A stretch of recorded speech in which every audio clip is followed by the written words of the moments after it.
For Your Money is brought to you by NelsonCorp Wealth Management. It's now time for Your Money. We're joined by James Nelson, financial advisor at NelsonCorp Wealth Management. Welcome back, James. Thanks, Brandy. So we've heard a lot over the past few years about big increases in debt.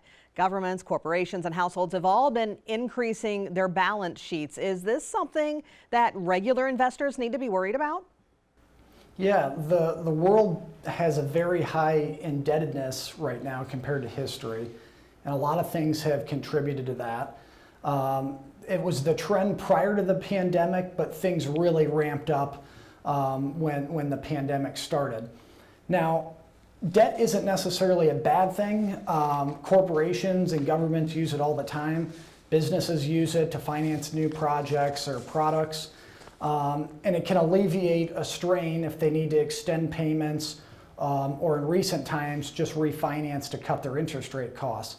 We have a chart here that kind of looks at a metric that we're interested in. We think it's very important. It's the debt service ratio. And what the debt service ratio looks at is U.S. household compares the total debt payments a household has versus their disposable income. So a high ratio would suggest that a large part of the household income is simply going towards just paying back debt, not much left over for spending.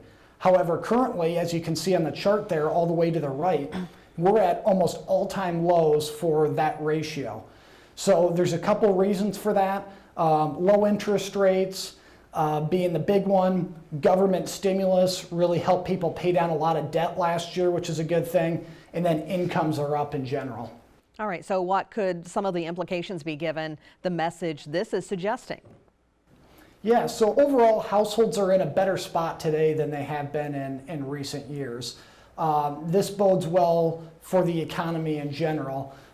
Consumer spending's up, which is a good thing for corporations, corporate profits, and will reflect that.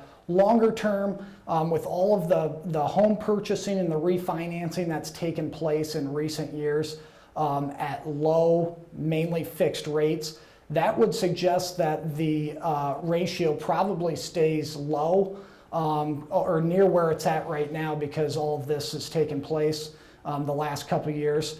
Right now, we're hovering around about 2% below the normal average for the service ratio. And again, that allows that extra 2% of disposable income to be spent on something else other than just servicing debt. So overall, a good thing for the economy and a good thing for consumers. If you missed any of our discussion, we'll make it available for you on OurQuadCities.com.